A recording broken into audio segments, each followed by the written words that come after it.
الحمد لله رب العالمين والعاقبة للمتقين ولا عدوان إلا على الظالمين وأشهد أن لا إله إلا الله وحده لا شريك له ولي الصالحين وأشهد أن محمدا عبده ورسوله وصفيه من خلقه وخليله سيد الأولين والآخرين اللهم صل عليه وعلى آله وصحبه ومن اتبعهم بإحسان إلى يوم الدين أما بعد. Mes chers frères et sœurs, aujourd'hui avec l'aide d'Allah Tabarak wa Ta'ala, on va vous parler d'une chose que tout le monde a connue dans sa vie et que certains, pendant que je suis en train de parler là, vivent cette chose.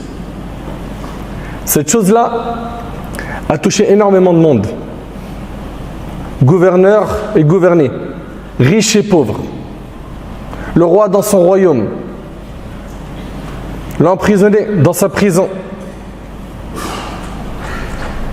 l'employé dans son entreprise, hommes, femmes, petits et grands. Il n'y a pas une personne qui n'a pas été touchée par cette chose dont on va parler aujourd'hui.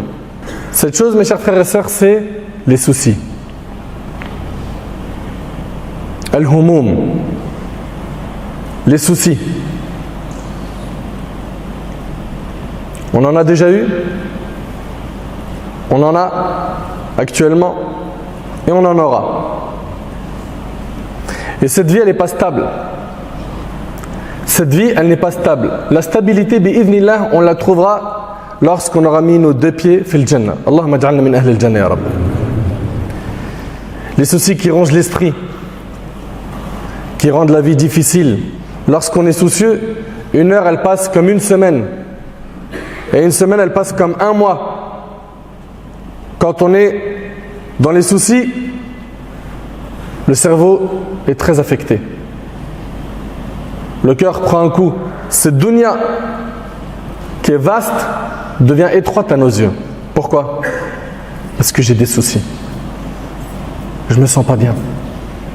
Je me sens mal. Certains ont des soucis d'ordre financier.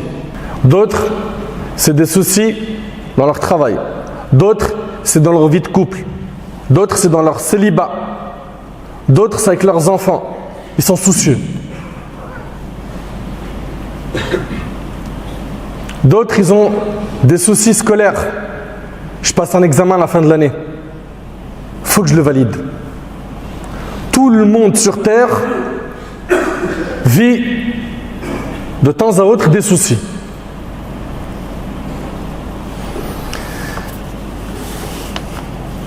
Et je le dis et je le répète, cette vie, elle n'est pas stable. Il faut que tu comprennes que si tu veux vivre une vie sans soucis, ça, tu ne l'auras pas ici-bas. Même pour le pieux, même pour le croyant. Les soucis, Allah Tabarak wa Ta'ala va les envoyer à tout le monde afin d'éprouver les gens. Par le biais de ces soucis, certains vont perdre énormément de péchés. Ils vont gagner beaucoup de bonnes actions. Comprenez donc, mes chers frères et sœurs, que nous sommes dans une vie qui n'est pas stable. Et donc, toute personne clairvoyante doit faire le nécessaire. Pourquoi? Pour préparer l'autre vie, qu'elle est stable, confortable, éternelle. Elle a été préparée par le Seigneur des mondes comme récompense pour les pieux et les pieuses. Allahumma ja'alna minhum ya Rabb. C'est pour cela, subhanallah, que lorsque les gens entreront au paradis, regardez bien, ils vont dire quoi quand ils vont rentrer? وَقَالُوا الْحَمْدُ لِلَّهِ الَّذِي أَذْهَبَ عَنَّا الْحَزَنَ إِنَّ رَبَّنَا لَغَفُورٌ شَكُورٌ. Et ils diront, quand ils vont rentrer au paradis, louange à Allah qui a écarté de nous l'affliction. L'affliction, les tristesses profondes.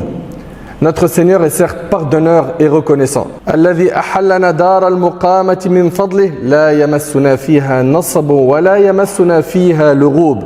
C'est lui qui nous a installés par sa grâce dans la demeure de la stabilité où nulle fatigue, nulle lassitude ne nous touche. La demeure de la stabilité, c'est pas celle-là. On s'est trompé. On a trop misé sur la vie d'ici-bas. Un tel, il court derrière le prestige. L'autre derrière la notoriété, l'autre derrière le grand rang social, derrière l'argent, etc. Vous vous êtes loupés. Vous vous êtes loupés. Ici sur terre, ton objectif premier doit être de gagner la satisfaction d'Allah tabaraka wa ta'ala. Mes chers frères et sœurs, on a été touchés par des soucis, mais gardez en tête une chose, c'est qu'Allah tabaraka wa ta'ala sait ce que tu vis. N'oublie pas qu'Allah tabaraka wa ta'ala a la connaissance parfaite de toutes choses. N'oublie pas également qu'Allah est sage dans ses décisions.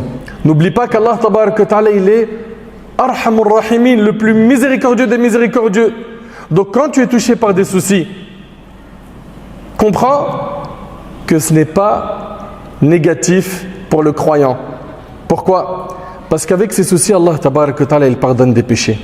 Avec ces soucis, Allah tabaraka wa ta'ala, il augmente les bonnes actions de ses serviteurs. Le prophète alayhi salatu wassalam, dans le hadith d'Abi Hurayra, a dit: tout ce qui touche le croyant comme fatigue, comme maladie, comme souci, comme tristesse, comme gêne, comme angoisse, même une épine qui le pique est une expiation d'Allah de ses péchés. Ces soucis que tu as font, par la grâce d'Allah, que tu perds des péchés. Tu arrives à imaginer un peu, subhanallah, tu es soucieux, tu es mahmoum, tu es triste. Il y a des péchés qui partent. Il y a des péchés qui partent. Et combien de fois on a vu des soucis, des épreuves qui finalement ont été un grand bien pour la personne, qui l'ont forgé, qui lui ont appris à se prendre en main. Après la difficulté, il a vu la facilité, la délivrance de la part de son Seigneur Azza wa Jal. Allah tabaraka wa ta'ala, il dit: wa 'asa an takrahu shay'an wa huwa khayrun lakum wa 'asa an tuhibbu shay'an wa huwa sharrun lakum wallahu ya'lamu wa antum la ta'lamun.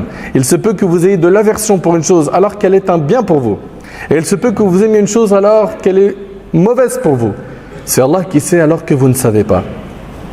Mes chers frères et sœurs, comprenez bien que les soucis sont un parmi les outils qu'Allah tabaraka wa ta'ala utilise pour nous éprouver, nous mettre à l'épreuve. Pour nous mettre à l'épreuve. Les soucis, c'est une épreuve qui est parfois plus dure qu'une épreuve matérielle. Ça touche le cœur et ça ronge le cœur. Et c'est parfois beaucoup plus difficile à supporter qu'une perte financière, qu'une épreuve matérielle. Abu Saïd radiallahu anhu, il rapporte que le prophète alayhi salatu wassalam entre un jour dans la mosquée et il trouva un homme assis du nom de Abu Umama. Il dit: oh Abu Umama, pourquoi te trouves-tu dans la mosquée alors que ce n'est pas l'heure de la prière? Abu Umama radiallahu anhu répondit: oh envoyé d'Allah, ce sont des soucis et des dettes qui m'ont contraint à y rester. Et regardez subhanallah le compagnon, il a des soucis, il a des dettes, il est où? Il est dans la maison d'Allah à la mosquée. C'est notre réflexe quand on a des soucis, quand on a des dettes. Ô envoyé d'Allah, ce sont des soucis et des dettes qui m'ont contraint à y rester. Le prophète alayhi salatu wassalam lui a dit alors: veux-tu que je t'enseigne des paroles qui, lorsque tu les prononceras, Allah éloignera de toi les soucis et effacera tes dettes?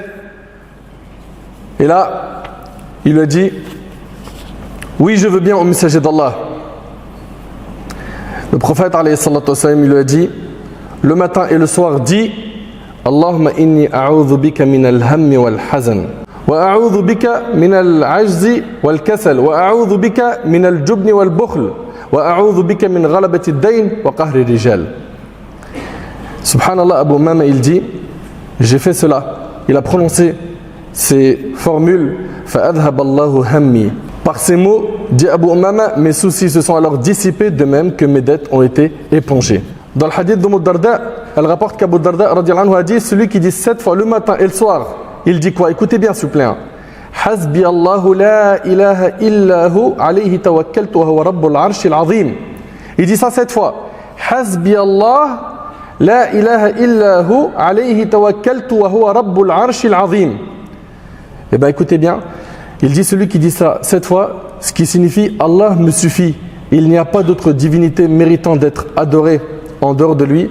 C'est en lui que je place ma confiance et il est le Seigneur du trône immense. Alors Allah lui suffit à propos de ce qui lui cause du souci. Donc Allah tabaraka wa ta'ala, il te réglera quoi? Te soucie par le fait que tu dises cette formule 7 fois le matin et 7 fois le soir. C'est que les invocations du matin se font entre le lever de l'aube et le lever du soleil, et celles de l'après-midi se font entre le asr et le coucher du soleil. Après, certains disent que al-waqt yamtad C'est-à-dire que le temps est plus grand que cela, mais retenez au moins cette opinion, barakallahu fikum. Toi qui as des soucis, multiplie le dhikr d'Allah subhanahu wa ta'ala. Ça veut dire quoi? Ça veut dire multiplie l'évocation. Selon Abdullah ibn Abbas, radiallahu anhuma, le prophète sallallahu a dit, écoutez bien, il a dit Man lazim al-istighfar, ja'ala Allahu lahu min kulli diqin makhraja wa min kulli hammin faraja wa razaqahu min haythu la yahtasib. Celui qui fait beaucoup de demandes de pardon, il dit beaucoup astaghfirullah. Allah lui assure à chaque problème une solution et à chaque inquiétude une issue favorable et il lui accorde ses dons par des voies insoupçonnées. Le hadith, il a été rapporté par Abu Daoud. Certains l'ont jugé faible, d'autres l'ont rendu Hassan. Pour ce qui est de ce hadith, retenez ahmiyat l'istighfar, l'importance de dire astaghfirullah. T'es soucieux, multiplie de dire astaghfirullah, astaghfirullah, astaghfirullah, astaghfirullah. Wallahi l'azim, ça fait disparaître les soucis. Ça règle des épreuves. Multiplie l'istighfar. Vous savez, notre grand problème, il est dans quoi? C'est qu'on s'est énormément plaint aux humains.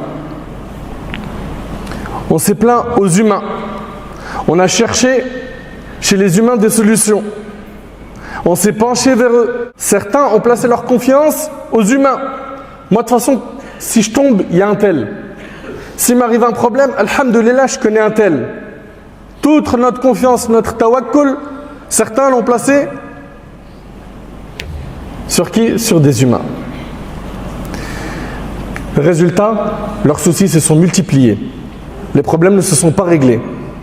Leur situation, malheureusement, va de pire en pire. Et si seulement on avait dirigé nos cœurs vers Allah, tabarak wa ta'ala, si seulement on avait frappé à la porte du maître des cieux et de la terre, si seulement on l'avait invoqué, on l'avait supplié, Allah tabarak wa ta'ala aime voir de son serviteur ad-du'a, l'adoration, al-ibad. Allah tabarak wa ta'ala veut nous voir plein d'humilité, faisant preuve d'humilité, l'invoquant, en le suppliant.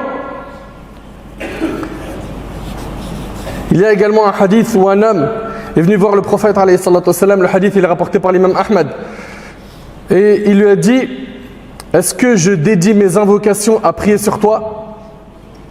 C'est-à-dire qu'il a des invocations qu'il fait tous les jours et il lui a dit: je dédie mes invocations à prier sur toi, à dire Allahumma salli wa sallim ala nabina Muhammad. D'accord? Allahumma salli wa sallim ala nabina Muhammad. Donc de prier sur le prophète alayhi salatu wassalam. Le prophète alayhi salatu wassalam, il lui a dit: si tu fais cela, Allah, écoutez bien, te protégera de tous tes soucis ici-bas et de ceux de l'au-delà. De multiplier la prière sur le prophète. Dis-le quand tu es soucieux. Allahumma salli wa sallim ala nabina Muhammad. Prie sur le prophète sallam. Multiplie l'istighfar. Multiplie les du'a, afkar al-sabah ou al-masa. Tu seras touché par des soucis, mais ça va disparaître rapidement. Et tu auras la force de tenir pendant l'épreuve. Mais si tu ne fais pas cela, ça va être très compliqué pour toi. Ça va être difficile pour toi de voir le bout du tunnel. Mes chers frères et sœurs, également ce dua dans le hadith d'Ibn Mas'ud radiyallahu anhu. Abdullah ibn Mas'ud radiyallahu anhu, il rapporte, le prophète sallam a dit: il n'y a absolument personne qui est touché par un souci ou une peine et dit, écoutez bien, il n'y a absolument personne qui est touché par un souci ou une peine et dit: Allahumma inni abduk wa ibnu abdik وابن أمتك ناصيتي بيدك ماض في حكمك عدل في قضاؤك أسألك بكل اسم هو لك سميت به نفسك أو علمته أحدا من خلقك أو أنزلته في كتابك أو استأثرت به في علم الغيب عندك أن تجعل القرآن ربيع قلبي ونور صدري وجلاء حزني وذهاب همي إلا أذهب الله همه وحزنه وأبدله مكانه فرجا. Al-Hadith. Oh Allah, je suis ton serviteur, le fils de ton serviteur, le fils de ta servante. Mon front est dans ta main.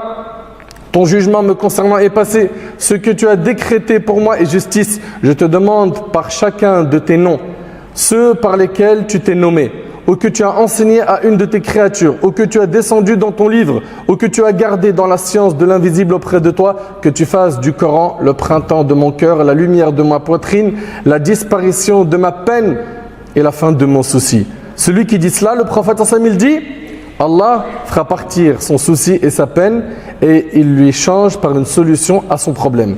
Quelqu'un a dit au messager d'Allah, ne devons-nous pas apprendre ceci? Le prophète a dit, certes si, il convient que celui qui l'a entendu l'apprenne. Vous avez entendu? Il convient que celui qui l'a entendu l'apprenne. Apprenez cette invocation. Ibn al-Qayyim il dit que si le serviteur se réveille et que matin et soir, son principal souci, c'est de satisfaire Allah, son plus grand souci, c'est ça. Du matin au soir, il pense qu'à ça. Eh bien, Allah tabaraka wa ta'ala dissipera ses soucis. Allah Azza wa Jal remplira son cœur d'amour pour lui. Subhanah. Allah subhanahu wa ta'ala fera que sa langue sera constamment dans le dhikr, que ses membres seront en permanence dans l'adoration. Par contre, si matin et soir, son principal souci c'est quoi? La dunya, la vie d'ici-bas, l'euro, gagner plus, travailler plus pour gagner plus. S'il est dans ce cas de figure, eh ben, sa situation va être difficile. D'ailleurs, Allah tabarak wa ta'ala il dit وَمَنْ يَعْشُ عَنْ ذِكْرِ الرَّحْمَنِ نُقَيِّدْ لَهُ شَيْطَانًا فَهُوَ لَهُ قَرِينٌ. Et quiconque s'aveugle du rappel du tout miséricordieux, et quiconque s'aveugle et s'écarte du rappel du tout miséricordieux, tu t'écartes du Coran, tu t'écartes de la religion, tu t'écartes du dîn. Écoutez bien, Allah il dit, nous lui désignons un diable qui devient son compagnon inséparable. Subhanallah, ça explique énormément de choses ce verset. Tu t'écartes de la religion, Allah il te désigne un diable, ça devient ton compagnon inséparable. Tu as vu quand certains, des fois tu restes avec eux, ils sont tellement éloignés d'Allah, tu te dis mais c'est incroyable celui-là, il débite en haram. Mais ces personnes-là, il y a un diable, c'est leur compagnon inséparable. Pourquoi? Le chemin d'Allah, ils n'en veulent pas. Ils ne veulent pas le chemin de la religion. Ça ne les intéresse pas. D'après Abu Huraira, le prophète a dit, celui qui aime qu'Allah l'exauce dans les moments difficiles et de soucis, qu'il multiplie les invocations dans les moments d'aisance, rapportés par Tirmidhi. Quand tout va bien pour toi, alhamdoulilah, tu as à manger, tu as à boire, tu as la santé, tu as tout ce qu'il faut. Multiplie les invocations, multiplie les adorations.